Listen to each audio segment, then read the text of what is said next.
सभी दोस्तों को जय भीम जय भारत नमो बुद्धाय। दोस्तों, आज मैं निखिल सबलानिया आपसे बात करना चाहूँगा, कुछ अपने विचार रखना चाहूँगा और आप सब भी सोच रहे होंगे। और देखिए, हर इंसान सामाजिक और राजनीतिक मुद्दों पे अपनी प्रतिक्रिया एक बनाता है, रखता है और देता है। तो मैं भी जो हुआ है संसद के अंदर कि किस तरह से हमारे गृह मंत्री अमित शाह जी ने बाबा साहेब डॉक्टर भीमराव अंबेडकर जी के बारे में जो बात बोली और जिसका सभी राजनीतिक दल विरोध कर रहे हैं, तो क्या वो बात उन्होंने सही बोली, गलत बोली, क्या वैसे बोलना चाहिए था? इस पर मैं अपनी राय रखना चाहता हूँ। देखिए, कुछ लोग इस बारे में जस्टिफिकेशन कर रहे हैं, इस बात को न्यायोचित ठहराना चाह रहे हैं कि उनका बोलने का तरीका गलत था, लेकिन जो उन्होंने बात बोली है वो सही बोली है। ये बहुत ही डेंजरस, बहुत ही खतरनाक सोच है कि उन्होंने बात सही बोली है लेकिन उनका बोलने का तरीका गलत है। मैं बाकी बातों पे आऊँ। देखिए, इसमें दो बातें हैं। एक तो जो मैंने आपको बताई कि बहुत से लोग ये सोच रहे हैं कि उन्होंने जो बात बोली है वो सही है, लेकिन उसका बोलने का तरीका गलत है। एक बात ये, और दूसरी बात ये कि उन्होंने जो बोला है वो गलत है, एकदम गलत है, एकदम गलत है और एकदम गलत है और बिल्कुल नहीं बोलना चाहिए। ये दो बात है, ठीक है? इन दोनों में से कौन सी सही है, ये निर्णायक बात है कि आप इन दोनों में से कौन सी सही है। ये आपके लिए निर्णायक बात है और ये भविष्य तय करेगी देश का। देखिए, वह एक गृह मंत्री है और हो सकता है कि वह भावी प्रधानमंत्री भी बनना चाहें। और संसद के अंदर जब एक मंत्री, गृह मंत्री, तीसरी बार कार्यकाल में बैठी हुई सरकार का मंत्री, दूसरी बार गृह मंत्री बना हुआ व्यक्ति यदि कुछ बोलता है, तो पहली बात तो वो कोई बच्चा तो नहीं है, वह एक वृद्ध व्यक्ति है। राजनीति की उसे समझ है और बहुत गहरी समझ है। और वो जो बोल रहा है वो बहुत सोच समझ के बोल रहा है। वो ऐसे नहीं बोल रहा कि उसने अचानक ही उसके मन में आया और उसने बोल दिया। वो अपने घर के बेडरूम में नहीं बैठा है, उसको पता है कि कैमरे लगे हुए हैं, उसे पता है कि मैं जो भी बोल रहा हूँ उसके हज़ारों यूट्यूब पे वीडियो डल रहे हैं, उसके टीवी के ऊपर कार्यक्रम आ रहे हैं, उस पर बहस होगी, उस पर चर्चा होगी। ये सब जानकर एक आदमी संसद के अंदर कुछ बोलता है। तो ये जो उन्होंने बात बोली है ना, उन्होंने सीधा सीधा कोशिश करी है कि भारत से, भारत के लोगों के दिमागों से न केवल डॉक्टर अंबेडकर जी को ख़त्म किया जाए, बल्कि वे लोग जो डॉक्टर अंबेडकर जी के विरोधी हैं, मैं ये नहीं कहूँगा कि वो जो विरोध कर रहे हैं वो सही है, वो गलत है, क्योंकि मैंने पाया है कि उनको नॉलेज नहीं होती। तो मैं उनको बुरा नहीं कहूँगा, पर ठीक है, पर वो विरोधी है। उस विरोध के स्वर को वो आगे लेके आना चाह रहे हैं। और इससे क्या होगा कि भारत का जो समाज पहले से ही जातियों में बटा हुआ है और जो विरोधाभास है, उस विरोधाभास को वो बढ़ाना चाह रहे हैं, बटे हुए समाज को और बांटना चाह रहे हैं। ये उनकी मंशा है। ये भाषा एक सांसद की नहीं है, ये भाषा बिल्कुल अमर्यादित है। ऐसी भाषा उनको इस्तेमाल नहीं करनी चाहिए। देखिए, मैं एक वीडियो बना रहा हूँ तो भी मैं उनको कह रहा हूँ, अमित शाह जी, जब डॉक्टर अंबेडकर जी का मैंने नाम लिया तो मैंने कहा बाबा साहेब डॉक्टर भीमराव अंबेडकर जी शुरुआत में, और उसके बाद डॉक्टर अंबेडकर जी। मैं आपको बता दूं, मैंने जब अपनी पुस्तक लिखी बाबा साहेब डॉक्टर भीमराव अंबेडकर जी की अमर कथा, तो ये पहली पुस्तक है जिसमें मैंने उनके नाम के बाद जी लगाया। और पूरी पुस्तक में जहाँ भी उनका नाम लिखा हुआ है वहाँ पर बेशक डॉक्टर अंबेडकर, भीमराव हटा देते हैं क्योंकि बार बार रिपीट करना पड़ता है, लेकिन अंबेडकर जो आया उसके बाद जी, ये जरूर मैंने लगाया। और मैं प्रथम व्यक्ति हूँ, प्रथम लेखक हूँ जो मैंने उनके संक्षिप्त जीवनी इस तरह से बनाई। और हमारी जितनी भी किताबें आई हैं, मैंने जितनी भी किताबें उनकी अनुवादित करी है या उनके ऊपर लिखी है कोई किताब, या उन पे जितने भी मैं लेख लिखता हूँ या वीडियो बनाता हूँ, तो डॉक्टर भीमराव अंबेडकर जी या बाबा साहेब डॉक्टर भीमराव अंबेडकर जी या डॉक्टर अंबेडकर जी, मैंने ये इसलिए किया क्योंकि उनका जो भारत में योगदान है वो सबसे ज़्यादा महत्वपूर्ण योगदान है, क्योंकि उन्होंने भारत के सबसे कमज़ोर तबके के लिए काम किया। अब एक बात बताइए, मैं कह रहा हूँ रशिया में या इंग्लैंड में कोई ऐसा होता जैसे साउथ अफ्रीका में नेल्सन मंडेला है, आप भारत के लोग क्यों नेल्सन मंडेला जी की इज्जत करते हो? क्योंकि वहाँ के कमज़ोर तबके के लिए उन्होंने काम किया, तो उनकी तो आप इतनी इज्जत करते हो। और वही काम अगर बाबा साहेब डॉक्टर भीमराव अंबेडकर जी ने कर दिया, वहाँ के अश्वेत तो चंद 100 सालों से गुलाम की स्थिति में थे, उनको तो अमेरिका और इंग्लैंड में जाके अच्छे अधिकार और अच्छा जीवन भी मिल गया, लेकिन यहाँ तो जो लोग 2-2.5 हज़ार या उससे पहले से गुलाम से भी बुरी स्थिति में थे, अगर उनको बाबा साहेब डॉक्टर भीमराव अंबेडकर जी ने एक अच्छा जीवन दिलवा दिया, तो क्या उन्होंने बुरा किया जो आज भी लोग उनके विरोधी हुए हैं? बात गौर करने की है। आप ऐसी परिस्थिति में ऐसा व्यक्ति यदि विदेश का हो तो उसका जयकारा करते हो, और यदि वह व्यक्ति आपके देश का हो तो आप उसका विरोध करते हो। आप जानते हो कि आप उसका विरोध क्यों करते हो?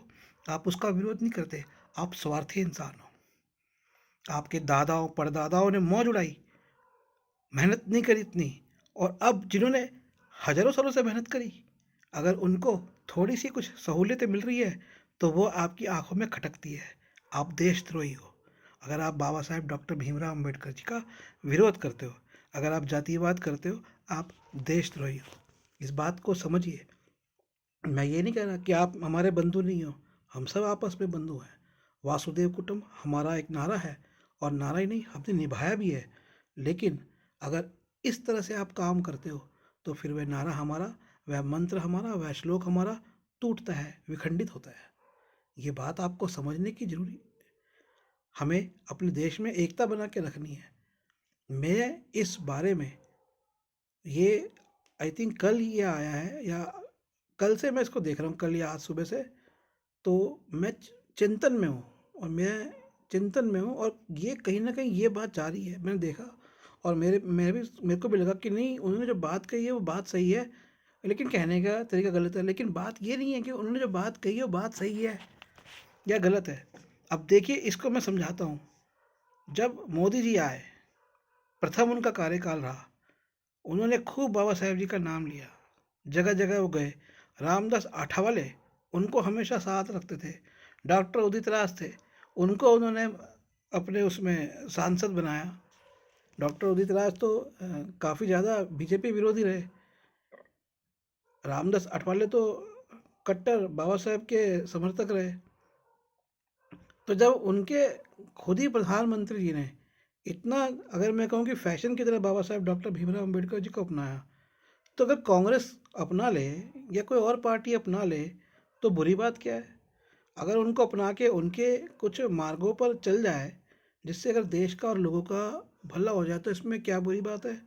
अटल बिहारी वाजपेयी जी ने बहुत काम किए। अमित शाह जी ने खुद बताया कि अटल बिहारी वाजपेयी जी ने इंदू मिल की जगह दिलवाई बाबा साहेब जी का मेमोरियल के लिए। उन्होंने दिल्ली के अंदर जगह दिलवाई जहाँ पर बाबा साहेब जी रहते थे, उसको खरीदा और वहाँ भी एक मेमोरियल बनाया।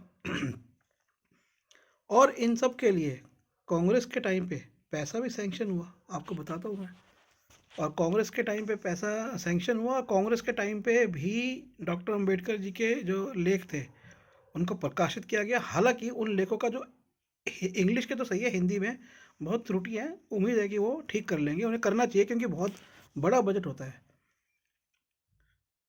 लेकिन बात यह है कि ये बात समझने की है कि एक गृह मंत्री, एक इतना बार सांसद बनने वाला व्यक्ति, दूसरी बार उसका कार्य का काल है गृह मंत्री का, तो उसने जो बात बोली उसने ऐसे नहीं बोली। अब बात यह है कि मुझे लगता है कि ये बहुत ही अमर्यादित भाषा उन्होंने इस्तेमाल करी है।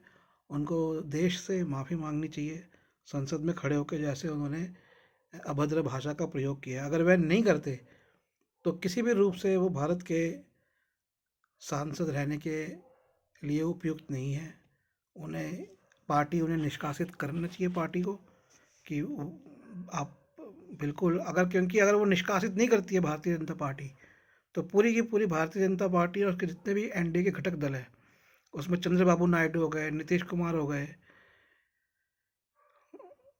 अनुप्रिया पटेल हो गई, ये सारे घटक दल जितने भी हैं, ये सब भी उतने ही ज़्यादा इन्वॉल्व हैं इस साजिश के अंदर। तो इनका फ़र्ज़ बनता है कि वह एनडीए की मीटिंग बुलाए और अमित शाह जी का इस्तीफ़ा लें, और अमित शाह जी को नैतिकता के हिसाब से अपने जो संसदीय पद है, मेंबर ऑफ पार्लियामेंट का, संसद सदस्य का, उससे भी उनको इस्तीफ़ा दे देना चाहिए और पेंशन पे उनको जाना चाहिए और कुछ बाबा साहेब जी की किताबें पढ़नी चाहिए उनको। मैं तो उनको यही कहूँगा, क्योंकि इस तरह से अगर वह आगे भी बातें करेंगे तो, क्योंकि उनकी पार्टी तो पहले ही वैमनस्य फैला रही है, पोलराइजेशन करके पहले ही वो लोग सत्ता में आए हैं, और अब हिंदू और मुस्लिम के बाद वो चाहते हैं कि हिंदू और हिंदू भी आपस पे लड़े, आपस में उनमें वैमनस्य हो, तो ये तो अच्छी बात नहीं है। और बाकी सबको, देश के लोगों को ये बात समझनी चाहिए कि हमें किसी की बातों में नहीं आना है। अगर कोई मंत्री ऐसे बोल दे, इसका देखिए असर बहुत पड़ता है, मैं आपको बताता हूँ। दिन रात लोग टीवी पे लगे रहते हैं, मोबाइलों पे लगे रहते हैं, एक चीज़ एकदम से आती है और इतना बड़ा असर पड़ता है। तो ये जो बाबा साहेब जी को हम तो लेकर आए हैं, मेरे उम्र के जो बाबा साहेब जी के अनुयायी हैं, हमने तो बाबा साहेब जी को दोबारा समाज में लेकर आए। हमने देखा समाज में क्या समस्या है, इसलिए हमने बाबा साहेब जी को दोबारा रिवाइव किया। हमने उनके ऊपर पुस्तकें लिखी, उन पे लेख लिखे, उनके ऊपर वीडियो बनाए, लोगों में जागृति लाए, और साथ में सिर्फ किसी वर्ग विशेष में नहीं, हमने सबको बोला कि भाई आप सब जुड़ो। देखिए, बाबा साहेब जी की मैंने पुस्तक का अनुवाद किया, एनालिसिस ऑफ कास्ट, मैंने उसका नाम दिया जाति का संहार। तो उसमें बड़ी अच्छी एक बात बाबा साहेब जी ने बोली है, और अगर जो लोग बाबा साहेब जी के विरोधी हैं वो भी ये बात सुन लो। तो बाबा साहेब जी ने एक बड़ी अच्छी बात बोली है, यूरोप का संदर्भ देके, यूरोप के ईसाइयों का संदर्भ देकर, कि यूरोप के जितने भी ईसाई थे, उन्होंने इतने युद्ध लड़े, हमें पता है 2 विश्व युद्ध हुए, वो पूरे यूरोप से शुरू हुए, लेकिन वो फिर भी एक हो गए। आज इंग्लैंड अमेरिका एक है, कनाडा, ऑस्ट्रेलिया, न्यूजीलैंड, ये सारे एक हो जाते हैं। और हम लोग, हमने तो कोई इतने बड़े युद्ध भी नहीं लड़े, हमने तो कोई इतनी मारकाट भी आपस में नहीं मचाई, फिर भी हम लोग क्यों इतने आपस के अंदर विभाजित है? सिर्फ इसलिए क्योंकि मेरे बेटे को एक नौकरी नहीं मिल पाई, क्योंकि उसके 90% आए और दूसरे के 65% आए, सिर्फ इतनी सी बात पे हम विभाजित है। अरे भैया, वहाँ पर तो लोगों ने एक दूसरे को मारा काटा, तब भी वो एक हो गए, हमने तो कोई मारा काटा भी नहीं, तो हम क्यों विभाजित है इतने छोटी छोटी और स्वार्थी बातों पे? तो ये जो है ना, अब हमें अपना स्वार्थ ख़त्म करना चाहिए, हमें ये सोचना चाहिए, जैसे मैंने पहले भी बोला है कि देखिए, हमारी जो समस्या है वो आर्थिक समस्या है, वो हमारी समस्या है कि हमें अंग्रेज़ों द्वारा जो उत्पादन का तरीका मिला, औद्योगिक उत्पादन का तरीका, उसकी वजह से हमारे पारंपरिक काम खत्म हो गए, और जिसकी वजह से बेरोजगारी फैल रही है। इस पे आप मेरे और वीडियो देख सकते हैं इसी चैनल के ऊपर। तो हमें उन समस्याओं के ऊपर काम करना है। मैं दिन रात हमारे देश की आर्थिक समस्याओं को ऊपर काम कर रहा हूँ। एक पुस्तक मैं लेकर आ चुका हूँ, श्रम का विभाजन और निर्माण, जो कार्ल मार्क्स की पुस्तक का पहली बार हिंदी में, सरल हिंदी में अनुवाद है। हमारी समस्याओं के ऊपर काम करते हुए अब मैं पूरा इंग्लैंड का और यूरोप का पूंजी जो बाद के बाद जो उनका जो औद्योगिकीकरण है, जिसके बारे में कार्ल मार्क्स ने बताया है, वो पूरा औद्योगिकीकरण का मैं इतिहास लेकर आ रहा हूँ। हमारे हिंदी पाठक उसे पढ़ेंगे, और ताकि हमारे जो देश के अंदर वहाँ से क्या समस्या आ गई, उसका हम समाधान निकालेंगे। तो ऐसे हमें देश के लिए काम करना है, सबको मिलजुल कर। और इस तरह के जो भी नेता है, उनसे बच के रहना है। वो बहुत चालबाज होते हैं, बहुत चालाक होते हैं, बहुत चतुर होते हैं, क्या मुंह से बोलते हैं क्या नहीं बोलते हैं उनको सब पता होता है। ये डिप्लोमेट का एक निशानी होती है, आदमी डिप्लोमेट जिसे कहते हैं, कूटनीतिज्ञ जो होता है, तो वो जो भी बोल रहा है वो ऐसे नहीं बोलता, सोच समझ के बोलता है। तो सावधान रहना, सतर्क रहना है आपको। जय भीम, जय भारत, नमो बुद्धाय। और अगर आप मेरी पुस्तकें चाहते हैं लेना, तो आप संपर्क कर सकते हैं, मोबाइल नंबर नोट करें।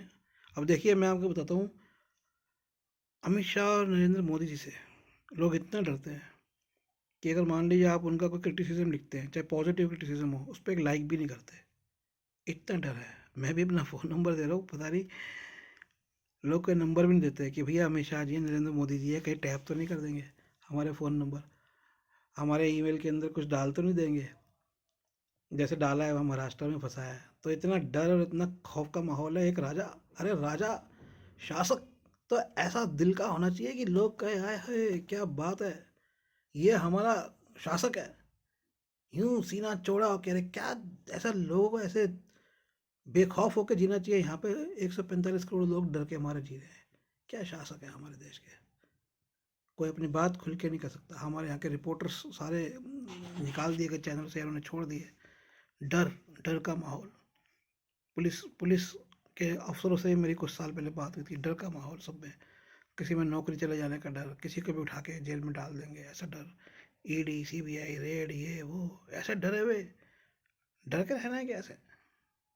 है, मैं ये नहीं कहूँगा कि चलो जो होना है हो गया, लेकिन ये क्यों डर फैलाया जा रहा है इतना? क्या दबाना क्या है? किसके लिए दबा रहे हो आप? किसके लिए? अरे देश के नागरिक को तो ऐसा बनाओ कि हाँ भाई, ये सीना चौड़ा करके खड़ा हो और बोल, जो बोलना है बोले। देखो संविधान के अंदर पूरी आज़ादी है, स्वतंत्रता है। हमें बुरा बोलना है, बोलो, ऐसा होना चाहिए शासक तो। बोलो, खुल के बोलो, बुराई बोलो। अरे भाई जब बुराई पता लगेगी तभी तो उसको ठीक करेंगे, है ना? ऐसा होना चाहिए कि नहीं? चलिए, आप संपर्क कर सकते हैं 8527533051, 8527533051, 8851188170। और हमारी वेबसाइट है nspmart.com, nspmart.com। मोबाइल पे आप कांटेक्ट कर सकते हैं बुक्स के लिए। मैं निखिल सबारी, नई दिल्ली से। धन्यवाद।